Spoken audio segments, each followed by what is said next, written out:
Storytime by Kay. Thank you, Kay, for sharing your story. So story time about how my crusty musty rusty teacher tried to tell me off for nothing. Okay, so a little background information. I was having an argument with my classmate aka partner about a group project.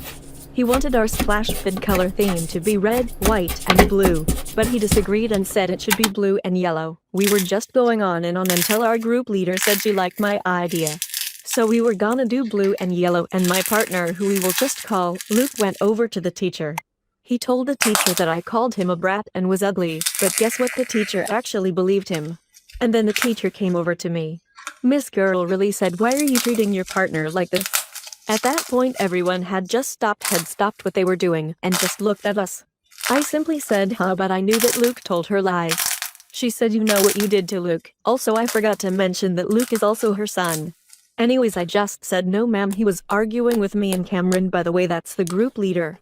She said she didn't believe me still, of course, and I was sent to the principal's office. But yeah, girl, I ain't going down without a fight. So I asked my secretary to pull up my classroom's security cameras. She asked me why, but I just told her to do it. She did, and I pulled out my phone to record what happened. I thanked the secretary and went back to class. I went up to my teacher's desk and showed her the video, and when I did, she got up and said, "I know this is edited." And she said, "Why aren't you in the principal's office?" She took my phone and told us she was going to the office to drop off my phone. When she came back, I saw that she was annoyed and gave me my phone back. She told her son he was grounded for lying and apologized to me, but I didn't accept. Haha, that's it, y'all. Thanks for listening.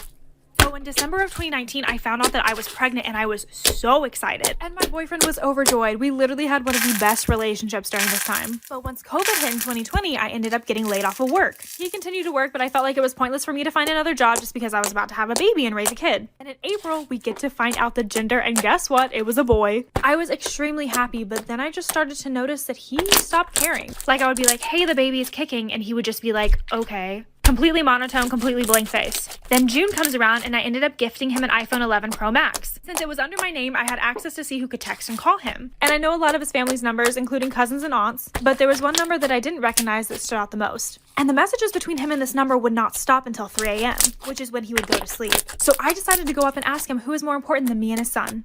Storytime part 2 on my boyfriend cheating on me with his coworker and his ex. So his response to me asking who is more important than me and his son is, "No one, babe." I just said okay, and a couple months go by and I go into labor. He's not even excited and doesn't even try to care. A few months later, and I see that number pop back up again. And I also noticed that there was an exchange of pictures going on. So I decided to call the number up and be like, "Hey, who is this? How do you know my boyfriend?" And she responded with, "Who is this and why do you need to know this? Because I'm with him." I was bawling and I tried to confront him on it, but he literally denied it. And then he threatened me because I don't work that he would take my son away and get full custody. And because of all this crap, I just shut up and agreed to make it work for our son. And then not even a few weeks later, I see that number pop back up again and I lose my ish. Now, I don't condone violence, but the second that this man got home, I was so upset that I ended up punching him and he fell into the wall. I went through his phone and ended up finding out that he was also talking to another girl as well. So I whipped the phone around in his face and I was like, "Who is this?" Storytime part 3 to my boyfriend cheating on me with his ex and coworker. Now that I officially have this man's phone, I can see everything. When I asked him who the first girl was, he was like, "No one."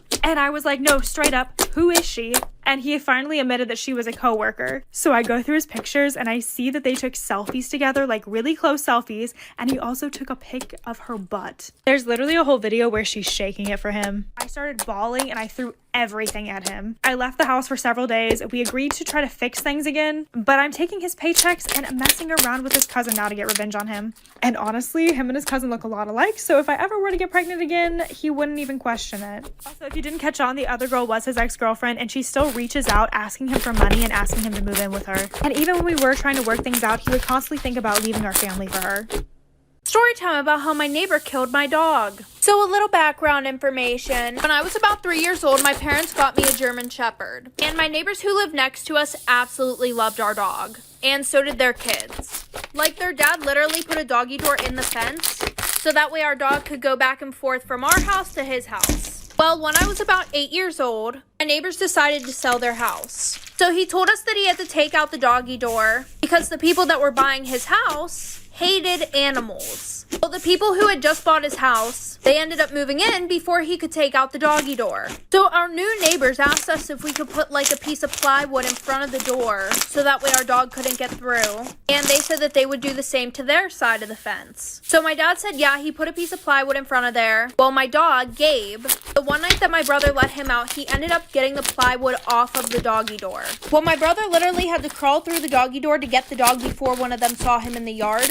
Part 2 about how my neighbors killed my dog. So like I said, my brother let the dog out, and my dog got the piece of plywood off of the door. And my brother had to crawl through the doggy door to get my dog out of our neighbor's yard, so that way our neighbors wouldn't wake up and know that he got through. But whenever my brother went to go get Gabe, he realized that my neighbors didn't even have a piece of plywood on their side of the fence or anything. So my brother told my dad, and my dad went over there the next day to talk to them. And he pretty much said, I'm not going to have a piece of plywood on my side of the fence if you're not going to be doing anything on yours to prevent my dog from going into your yard. And they were like, oh, well, your old neighbors never took out the doggy door. And my dad was like, that's not our fault. Well, then our new neighbors said, if your dog all of a sudden becomes sick or just does not come back, don't be surprised. My dad decided to replace the door himself. Well, once Gabe realized that the doggy door was gone, when we would let him outside, he would literally just sit there and bark at the fence. Well, 2 weeks later, Gabe ended up passing away. When we found out, it's because our neighbors were giving him rat poison. Embarrassing story time about how I was catfished for 3 years. Disclaimer, this is not my story time.